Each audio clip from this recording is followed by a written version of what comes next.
네, 오늘은 로마서 1장 20절과 21절에 대한 주해, 그러니까 성경 구절의 의미를 좀 깊이 파고드는 해석 자료 일부를 함께 보려고 합니다. 네. 이 자료가 하나님에 대한 알미랑 이게 또 어떻게 감사하고 하나님을 영화롭게 하는 행동으로 이어져야 하는지 굉장히 강하게 얘기하더라고요. 그렇죠. 아주 직석으로 연결시키죠. 네. 그래서 이번에 저희가 좀 집중해 볼 건 이 자료가 말하는 것처럼 하나님을 아는 것만으론 안 되고 그 알미, 감사와 영광 돌리는 걸로 이어지지 않으면 오히려 심각한 문제가 생긴다. 이런 논리를 한번 따라가 보는 거예요. 맞아요. 그 연결이 끊어졌을 때 결과가 좀 무섭다고까지 이야기하죠. 그러니까요. 생각보다 심각하다는 건데. 자, 그럼 한번 파헤쳐 보죠. 네. 우선 이 자료 안다는 게 그냥 정보 습득이랑은 좀 다르다고 시작하죠. 특히 하나님을 아는 지식은 그걸로 끝나는 게 아니라 바로 책임으로 이어진다고요. 그분을 영화롭게 하고 감사해야 할 책임? 네, 그렇죠. 여기서 이 주애가 좀 흥미롭게 보는 건 지식 자체보다 그 지식에 우리가 어떻게 반응하느냐, 이걸 훨씬 중요하게 본다는 거예요. 반응이요? 네. 그러니까 하나님을 알 만한 증거, 창조세계 같은 거 있잖아요. 이런 게 충분히 주어졌는데도 합당한 반응, 즉 영광 돌리고 감사하는 거, 이거 안 하면 나중에 그 알 자체가 변명할 수 없게 만드는 근거가 된다는 거죠. 와, 상당히 엄격한데요. 네, 책임을 피할 수 없다는 그런 관점인 것 같아요. 그렇군요. 책임. 알겠습니다. 그럼 이 자료가 구체적으로 지적하는 두 가지 큰 실패, 죄라고도 할 수 있겠는데 그게 뭔가요? 첫 번째가 하나님을 영화롭게 하지 않는 거죠. 맞습니다. 자료에서 하나님을 영화롭게 한다는 건 단순히 찬양 부르고 이런 걸 넘어서서요. 우리 삶의 모든 영역에서 하나님의 주인 되심, 그 가치를 인정하고 또 그분의 성품을 드러내면서 사는 것, 이렇게 좀 넓게 풀이하더라고요. 아, 삶 전체로요? 네. 그런데 사람들이 창조물을 보면서도 와, 창조주 대단하다. 이게 아니라 자연의 힘이지? 우연이야? 운이 좋았어. 심지어는 내가 잘했지? 이렇게 생각하는 거예요. 아, 네네. 이게 바로 하나님을 영화롭게 하지 않는 대표적인 예라고 딱 짚어요. 또 겉으로는 종교적인 행위는 하는데 마음으로 진짜 하나님을 사랑하거나 두려워하지 않는 것도 마찬가지로 보고요. 듣고 보니까 뭐랄까 하나님의 역할을 일부러 좀 축소하거나 아니면 다른 걸로 슬쩍 바꾸려는 그런 시도처럼 들리기도 하네요. 네, 그런 면이 있죠. 심지어 하나님 믿는다고 말은 하면서도 그분의 약속, 예를 들면 용서의 약속 같은 거 있잖아요. 네. 이걸 온전히 신뢰하지 못하는 것까지도 하나님을 영화롭게 하지 않는 거라고 보더라고요. 좀 더 다루기 쉬운 개념 뒤에 숨으려는 경향, 이렇게 분석하는 거죠. 그렇군요.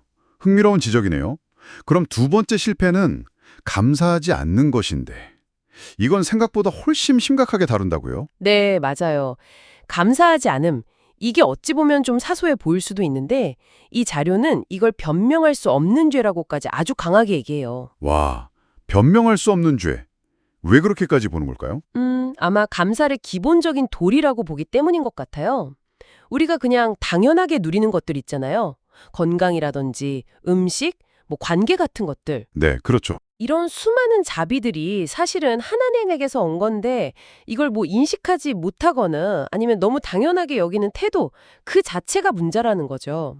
하긴 너무 당연하게 생각할 때가 많죠. 그렇죠. 근데 여기서 더 나아가서 자기가 받은 복에 대해 감사하지 않는 것뿐만 아니라 자기가 갖지 못한 것에 대해 불평하거나 또 하나님의 좋으심을 다른 사람들한테 알리지 않는 거예요. 아, 그것까지요? 네. 심지어는 시간이나 물질 같은 우리 삶의 구체적인 영역에서 감사를 표현하지 않는 것까지 감사하지 않는 죄의 범주에 넣어요. 와, 굉장히 포괄적이네요. 네. 그러니까 감사는 그냥 마음으로 느끼는 감정을 넘어서서 뭔가 적극적인 행동이자 태도여야 한다. 이 점을 되게 부각하는 거죠. 그렇군요. 그럼 결국 하나님을 영화롭게 하지도 않고 감사하지도 않으면 그 결과는 뭐라고 설명하나요? 이 죄에는. 네. 로마서 1장 21절을 딱 인용하면서 그 결과로 생각이 허망하여지며 미련한 마음이 어두워졌다. 이렇게 말해요. 생각이 허망해지고 마음이 어두워진다? 네. 참된 가치의 기준이신 하나님을 외면하니까 뭐랄까 생각의 중심을 잃고 헛된 것들을 좇게 된다는 거죠. 그 헛된 게 뭐 우상일 수도 있고 잘못된 이념일 수도 있고 뭐 자기 자신이 될 수도 있고요. 아, 그리고 이게 결국엔 온갖 종류의 개인적인 죄, 또 사회적인 죄악과 불행으로 이어진다. 이런 인과관계를 제시하는 거예요. 감사가 없으면 불평이나 시기, 미움 같은 부정적인 감정들이 자라기 쉽고 결국 공동체 전체를 병들게 할 수 있다는 경고처럼 들리기도 하고요. 그럼 정리해보면 오늘 살펴본 이 로마서 주해는 하나님에 대한 지식과 그에 대한 합당한 반응, 그러니까 영광 돌리고 감사하는 것이 절대 분리될 수 없다. 이걸 아주 강력하게 주장하는 거네요. 맞습니다. 그리고 이 연결이 끊어지면 개인과 사회에 정말 심각한 부정적 결과가 온다는 거고요.